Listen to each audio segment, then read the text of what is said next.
अस्सलाम वालेकुम। आज जो हम लोग टॉपिक स्टार्ट कर रहे हैं वो है रिक्वायरमेंट प्रायोरिटाइजेशन का। ठीक है, इससे पहले हम लोगों ने रिक्वायरमेंट ट्रेसबिलिटी के बारे में पढ़ा था और उससे पहले रिक्वायरमेंट एवोल्यूशन के बारे में पढ़ा था कि रिक्वायरमेंट्स किस तरह से इवॉल्व हो रही हैं टाइम टू टाइम, और फिर उनको हम लोग ट्रेस कैसे कर रहे हैं, ट्रैक कैसे कर रहे हैं। अब रिक्वायरमेंट प्रायोरिटाइजेशन से, इसके जो नेम है इसी से आपको आइडिया हो रहा होगा कि प्रायोरिटाइजेशन क्या है। ठीक है, प्रायोरिटाइजेशन होती है कि आप लोग किसी चीज़ को प्रायोरिटी दे रहे हो, आप लोग उस चीज़ को तरजीह दे रहे हो कि ये काम मैंने पहले करना है, दूसरा काम मैंने बाद में करना है। ठीक है, जैसे कि आप लोग जब अपना प्रोजेक्ट को स्टार्ट करना शुरू करते हो तो आप लोग प्लान को पहले करना ना कंडक्ट करना ज़्यादा अच्छा समझते हो, बजाय इसके कि आप डायरेक्ट कोई काम करना स्टार्ट कर दो। या आप ये भी कह सकते हैं कि आप पहले छोटा मॉडल एक बनाना ज़्यादा अच्छा प्रेफर करते हो, बजाय इसके कि आप लोग पूरा का पूरा नया वाला जो मॉडल होता है उसी को बनाना स्टार्ट कर दो। तो ये चीज़ें हैं जो रिक्वायरमेंट प्रायोरिटाइजेशन में भी आती हैं कि जब रिक्वायरमेंट आपके पास है तो आप किस रिक्वायरमेंट को ज़्यादा प्रायोरिटी दे रहे हो। आप कह रहे हो कि ये ज़्यादा ज़रूरी है, इसे ले लेते हैं, दूसरे की देखी जाएगी बाद में। ठीक है, तो वो चीज़ इसके अंदर आएगी। तो डेफिनेशन देखते हैं। Requirement prioritisation is a systematic approach. ठीक है, ये सिस्टमैटिक अप्रोच है for determining the importance, urgency and feasibility of project requirement. यानी कि ये देखना है कि आपने आपके प्रोजेक्ट की इंपॉर्टेंस क्या है, आपकी अर्जेंट चीज़ें क्या हैं, आपने क्या चीज़ पहले लेनी है, और क्या वो प्रोजेक्ट रिक्वायरमेंट की फिजिबिलिटी के अंदर आ रही है, क्या वो उसके जो बजट है उसी के अंदर आ रही है, उससे बाहर तो नहीं जा रही। तो ये चीज़ इसके अंदर आप लोगों ने देखनी है to ensure that critical features are addressed first, कि जो ज़्यादा ज़रूरी चीज़ें हैं वो पहले आएँ और बाकी की जो सी हैं वो बाद में आएँ, और सारी की सारी अलाइन होनी चाहिए स्टेक होल्डर्स की नीड्स के साथ। यानी कि जो आपका यूज़र है, जिसे आपने अपना प्रोडक्ट बना के देना है, जिसे आपने पूरा प्रोजेक्ट बना के देना है, उसकी रिक्वायरमेंट्स के साथ आपके जितने भी हैं ना रिक्वायरमेंट्स या प्रायोरिटाइजेशंस, वो सारी मैच करनी चाहिए। अब इसका क्या मतलब है? लेट्स से कि आप ये कहते हो कि आपके आपके क्लाइंट ने आपको एक प्रोजेक्ट दिया है। ठीक है, और उसके अंदर उसने कुछ रिक्वायरमेंट्स आपको बताई हैं। तो आप वो सारी रिक्वायरमेंट्स तो ऐड नहीं कर सकते। आप लोग क्या करते हो, 80% रिक्वायरमेंट्स जो है ना वो ऐड करने की कोशिश करते हो। आप कहते हो कि ये वाली मस्ट हो, बाकी जो उनसी हैं वो फिर बाद में देख लेंगे, बाद में डिस्कस वगैरह कर लेंगे। तो वो जिनको आपने ज़्यादा प्रेफर किया है कि ये मस्ट हो, ताकि यूज़र जो सा है, जो क्लाइंट है, उसकी ज़्यादा से ज़्यादा रिक्वायरमेंट, उसकी नीड जो है वो पूरी हो जाए। ठीक है, आपने उसका ज़्यादा से ज़्यादा जो काम है वो फुलफ़िल करना होता है। तो वो चीज़ इसके अंदर कंप्लीट हो जाती है। इसकी कुछ टेक्निक्स हैं, वो क्या हैं? सबसे पहले हमारे पास एक मॉस्को मेथड है। ठीक है, ये टेक्निक बहुत इंपॉर्टेंट है। आप लोगों ने सॉफ्टवेयर इंजीनियरिंग के अंदर भी इसे पढ़ा होगा। ये अब सॉफ्टवेयर रिक्वायरमेंट इंजीनियरिंग में भी, आप फर्दर भी आप लोग जब जाएंगे आगे, प्रोजेक्ट मैनेजमेंट है, प्रिंसिपल ऑफ मैनेजमेंट है, तो उनमें भी आपको इस तरह की जो सी टेक्निक्स हैं वो पढ़ने के लिए मिलेंगी। ठीक है, तो मस्काओ मेथड जो है बेसिकली इन चार जो वर्ड्स हैं, या आप ये कह सकते हैं जो भी ये फ्रेजेस हैं, इनके साथ मिलके बना है। क्या है? एक must have, should have, could have and want have. अब ये क्या है कि Moscow techniques is a prioritization method used in project management के अंदर हम लोग इसको यूज़ करते हैं, एंड सॉफ्टवेयर डेवलपमेंट, और सॉफ्टवेयर डेवलपमेंट में भी to help stakeholder focus on what's important. यानी कि देखना होता है कि क्या चीज़ ज़्यादा इंपॉर्टेंट है। सही है, this method categorize task and feature into 4 distinct groups. चार ग्रुप्स के अंदर ये टास्क को डिवाइड करता है टू स्ट्रीमलाइन डिसीजन मेकिंग। अब ये जो उनसे है ना, ये हैं वो कैटेगरीज या ग्रुप्स जिनके अंदर वो सारी रिक्वायरमेंट्स को क्या करता है, डिवाइड करता है, and ensure that resources are allocated efficiently. यानी कि आपके जितने भी रिसोर्सेज हैं वो अच्छे से मैनेज होने चाहिए overall the project, to meet the project goal, ताकि आप अपने प्रोजेक्ट के गोल को अचीव कर सको। अब वो कैटेगरीज क्या हैं? मस्ट हैव, इसके अंदर आपकी वो रिक्वायरमेंट्स आएंगी जो बहुत ही ज़्यादा इंपॉर्टेंट है, उसके बगैर आपका प्रोजेक्ट ये कह ले कि बिल्कुल ही इम्पॉसिबल है। आप अगर इन्हें इन्वॉल्व नहीं करते तो आपका जो प्रोजेक्ट का मेजर एम है, जो आपका मेजर मकसद है ना उसको बनाने का, वही पूरा नहीं हो रहा। सही है, उसके बाद सेकंड है शुड हैव। इसमें वो चीज़ें होंगी जो आप कहोगे कि ये होनी चाहिए, ये होंगे तो इनका अच्छा इफेक्ट पड़ेगा, ज़्यादा वर्केबल आपका जो सा प्रोजेक्ट है वो अच्छे से काम कर सकेगा इनकी मदद से। ठीक है, लेट्स से कि आप लोग एक चैटिंग ऐप बना रहे थे। ठीक है, अगर आपने उसमें चैट का फीचर ही नहीं रखा तो आपकी ऐप किस काम की? इसलिए चैट का फीचर क्या है? मस्ट है। उसके बाद हम लोग चैट में चैट के साथ साथ कॉल का फीचर भी रख लेते हैं, तो हम ये कहते हैं वॉइस जो मैसेज है आप ये कह लें, या फिर तो हम लोग क्या कहते हैं कि वॉइस कॉल या वॉइस मैसेज का जब हम लोग फीचर रखेंगे तो ये ज़्यादा, ये भी जो सा ना अच्छा इफेक्ट डालेगा, तो हम कहते हैं इसे शुड हैव, कि ये भी होना चाहिए। फिर आता है कुड हैव, कि हम ये भी कर सकते हैं। अब मैं कह रही हूँ कि मेरे पास वॉइस चैट भी हो रही है, मेरे पास टेक्स्ट चैट भी हो रही है, मेरे पास वॉइस कॉल भी हो रही है, वीडियो कॉल भी हो रही है। क्या ही अच्छा हो कि अगर मैं इसके अंदर कोई फीचर वगैरह ऐड कर दूं, लाइक स्टिकर सेंडिंग या कुछ और। तो कुड हैव का मतलब है जो चीज़ हम लोग इसमें ऐड कर सकते हैं, सही है ना। तो हम लोगों ने क्या किया, ऐड कर लिया। इसके अलावा हम लोग कोई फीचर और ऐड कर सके, जैसे कि हम लोग ग्रुप चैट की बात कर लेते हैं। पहले था कि हम सिंगल इंडिविजुअल के साथ चैट कर रहे थे, तो हमने बाद में कहा कि ऐसा भी हो सकता है कि हम इसके अंदर ग्रुप चैट के फीचर ऐड कर लें, तो ये कुड हैव में आ जाता है। अब लास्ट पे आपके पास क्या है, वॉन्ट हैव। वॉन्ट हैव का मतलब ये है कि जो ज़्यादा ज़रूरी नहीं, आप कहते हो कि इसे रहने दो, इसको छोड़ दो। जैसे कि आपके पास अभी व्हाट्सएप है ना, उसके ऊपर आपका सारा जितना भी फीचर है, अगर आप इसे बॉटम से या किसी और से कंपेयर करो, उसमें ये चीज़ इतनी नहीं है। तो उन्होंने क्या कहा हुआ कि ये फीचर रहने दो, हमें ये नहीं चाहिए, जैसे कि स्टेटस लगाना वगैरह।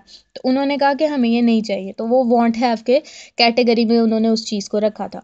अब ये जो है, ये आपका सारा मॉस्को मेथड है। नीचे मैंने एक लिंक दिया है, इसके ऊपर भी जाके आप इसे कंप्लीट रीड कर सकते हैं फर्दर डिटेल्स के लिए, ठीक है। तो ये कंप्लीट टेक्निक है, और फर्दर यहाँ पर उनकी डेफिनेशंस भी लिखी हैं। आप इस तरह से भी क्या कर सकते हो, अपने पेपर में लिख सकते हो। एक अच्छा इंप्रेशन पड़ता है एग्जामिनर के ऊपर जब आप लोग एक विजुअल उसको प्रोवाइड कर लेते हो, क्योंकि वो फिर रीड करना नहीं पड़ता उसे, और वो सिर्फ एक आपका जो आपने उसको वो बना कर दिया होता है ना इमेज सा, उसी से आपको वो क्या करता है, एग्जामिन कर लेता है, आपको देख लेता है कि आपने अच्छा काम किया। नेक्स्ट जो मॉडल है वो है canoe model. The canoe model describes the relationship between the customer satisfaction and fulfilment of the customer requirements, यानी कि कस्टमर की सेटिस्फेक्शन और उसकी रिक्वायरमेंट्स को फुलफिल करने के लिए एक रिलेशनशिप सा क्रिएट करता है।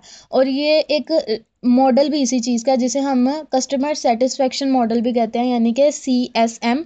The model is name after Noriaki Kano, ये नाम है जिसने इसे क्या कहते हैं इन्वेंट किया था इस मॉडल को, a former professor at Tokyo university.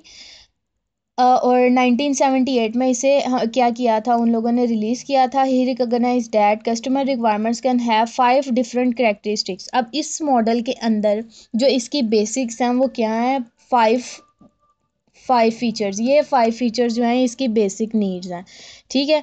और वो कह रहा था कि अगर ये चीज़ होती है तो आपका कस्टमर आपसे हमेशा सेटिस्फाई रहेगा, सही है। तो वो क्या है, सबसे पहले के बेसिक फीचर्स, जैसे कि अभी मैंने कहा था कि आपकी चैट ऐप है, तो अगर आप उसमें चैट ही नहीं करोगे तो क्या फ़ायदा।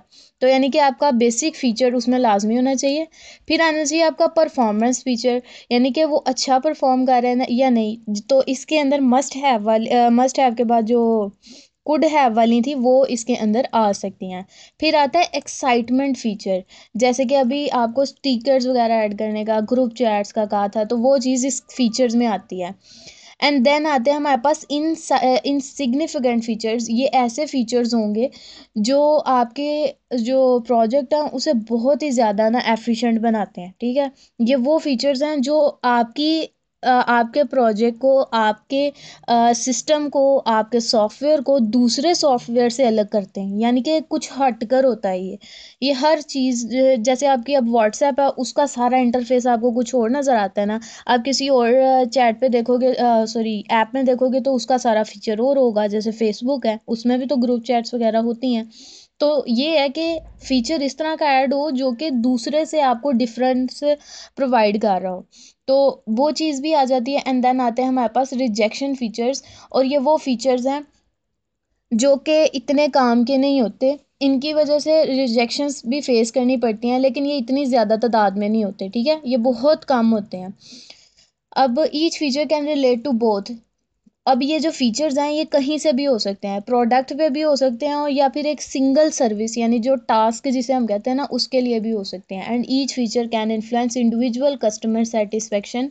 और हर फीचर हर इंसान को अच्छा नहीं लगता, ये चीज़ तो हमें पता है कि हर इंसान की पसंद और नापसंद अपनी अपनी होती है। कुछ लोग वॉइस मैसेज प्रेफर करते हैं और कुछ लोग टेक्स्ट मैसेज प्रेफर करते हैं, तो उसी हिसाब से कस्टमर्स की क्या होती है, सेटिस्फेक्शन होती है, सही हो गया। तो ये जितने भी फीचर्स हैं ये होंगे तो आपका कस्टमर क्या रहेगा, सेटिस्फाई रहेगा। मेथड इसके अंदर जो आप लोग मटेरियल लिखेंगे ना वो होगा वैसे ही है जैसे आप लोगों ने मॉस्को के अंदर किया था, वैसे ही आपके पास कैनो मॉडल में भी होगा। तो क्योंकि हम लोग प्रायोरिटाइजेशन कर रहे हैं तो एम जो से हैं वो सेम ही रहेंगे तकरीबन, सही है ना। इसके लिए भी अगर आप लोग ये एक ग्राफ देखें, इस ग्राफ के अकॉर्डिंग कस्टमर की सेटिस्फेक्शन, उसके एक्साइटमेंट फीचर, उसकी fulfilment of requirement, basic features और परफॉर्मेंस फीचर्स के बारे में बताया है। अब ये चीज़ क्या है देखें, अगर बेसिक फीचर नहीं है तो आपका कस्टमर सेटिस्फाई नहीं होगा। आपको पता है, मैंने अभी आपको बताया, अगर आपका बेसिक फीचर ही नहीं है तो आपकी ऐप किसी काम की नहीं है। दैट्स वाई आपका कस्टमर क्या होगा, सेटिस्फाई नहीं होगा। लेकिन जैसे ही आपके बेसिक रिक्वायरमेंट्स फुलफिल होंगी आपका कस्टमर जो है वो सेटिस्फाई होना स्टार्ट हो जाएगा। इसी तरह अगर आपके परफॉर्मेंस फीचर नहीं है, यानी कि अब आपका चैट ऐप तो है लेकिन वो चैट ऐप अच्छे से परफॉर्म नहीं कर रही, तो उससे भी आपका कस्टमर सेटिस्फाई नहीं होगा। तो अगर आपने परफॉर्मेंस फीचर ऐड किए हैं तो आपका जो है कस्टमर वो सेटिस्फाई होना स्टार्ट हो जाएगा। एंड इफ़ आपका जो सा कस्टमर है उसके लिए आपने एक्साइटमेंट फ़ीचर और आपने उसके कस्टमर सेटिस्फेक्शन फ़ीचर जितने भी हैं वो सारे ऐड कर लिए हैं, ठीक है। तो उससे क्या होगा, आपका जो सा यूज़र या आपका जो कस्टमर है वो बहुत ज़्यादा खुश होगा और वो बहुत सेटिस्फाई होगा आपके काम से, सही है। तो ये एक छोटा सा ग्राफ टाइप है, आप इसको भी बना सकते हैं। थर्ड जो टेक्निक है प्रायोरिटाइजेशन की है वो है वेटिंग स्कोर, यानी कि आप लोग वेट कर सकते हो अपने प्रायोरिटीज़ को, जैसे कि आप कोई नंबर असाइन कर लो, ठीक है। इसकी सिंपल सी एग्जांपल ये है कि आप लोग रोज़ाना घर पे जब अपने टू डू लिस्ट बनाते हो तो उसके अंदर आप लोग क्या करते हो, आप लोग कहते हो सबसे पहले ये काम हो, सेकंड नंबर पर ये हो, थर्ड नंबर पर ये हो, फोर्थ नंबर पर ये हो, ठीक है। आप लोग एक नंबर असाइन करते हो उसे। लेकिन यहाँ पर सिर्फ वो नंबर नहीं है, क्योंकि वो तो आपने एक ऑर्डर रखा है ना। यहाँ पर ये है कि जो प्रायोरिटी आप लोग बना रहे हो उस प्रायोरिटी को किस बेस पे बना रहे हो। हम लोग ये तो नहीं बता सकते कि कितना इम्पोर्टेंट है वो काम, लेकिन आप ये कहते हो कि इस काम से मुझे इतनी सेटिस्फेक्शन हो सकती है। तो जो वेट स्कोर है बेसिकली वो यही है, ये कि न्यूमेरिकल एक स्कोर है और ये आप लोगों ने अपनी प्रायोरिटीज़ को असाइन की हुई हैं ताकि आप लोग बता सको कि अगर हम इसे प्रायोरिटी दे रहे हैं तो इस वजह से दे रहे हैं, ठीक है। हम लोगों को ये इतनी ज़्यादा इंपॉर्टेंट लगती है, इस वजह से हम लोग इसे इतनी प्रायोरिटी दे रहे हैं। डेफिनेशन देखते हैं। Weighted scoring prioritization uses numerical scoring to rank your strategies initiative against benefit and cost categories, यानी कि आप लोग अपने कोस्ट और बेनिफिट्स को देख कर अपनी जो प्रायोरिटी होती है ना उसको क्या करते हो, रैंक करते हो। रैंक करने का मतलब होता है कि उसे सबसे ऊपर रखते हो। It is helpful for product team for looking the objective prioritisation techniques, यानी कि ये सिर्फ एक इंडिविजुअल के लिए नहीं बल्कि पूरी एक टीम के लिए बहुत इंपॉर्टेंट रोल प्ले करता है। टीम को भी पता चल जाता है कि हमें कौन सा काम सबसे पहले करना है। That factor in multiple layers of data.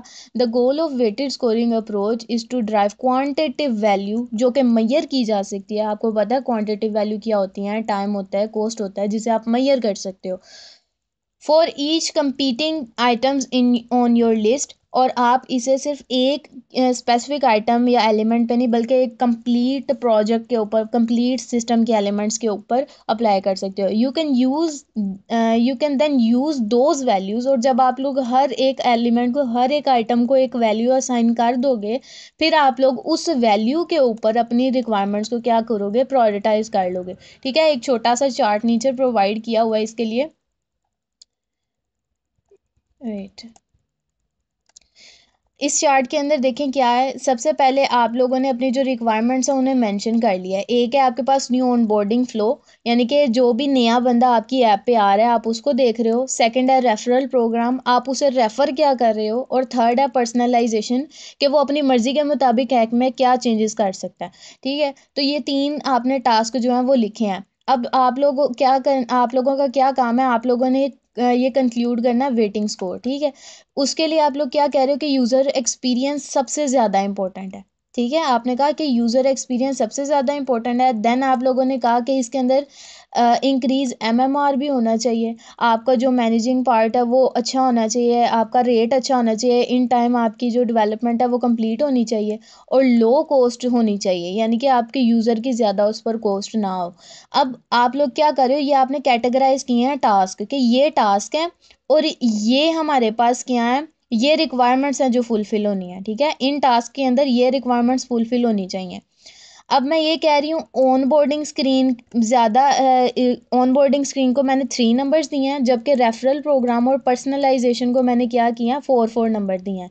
ये इस वजह से क्योंकि हर कोई आपके पास न्यू यूज़र नहीं होता, ऐसे ही है ना, हर कोई आपके पास ऑन बोर्ड स्क्रीन पर नहीं जाता। जब भी ऐप खोलो क्या आपके सामने कोई लॉगिन स्क्रीन ओपन होती है? जब आप व्हाट्सएप ओपन करते हो तो क्या वो हर दफ़ा आपसे कोई कोड वगैरह मांगता है? नहीं ना।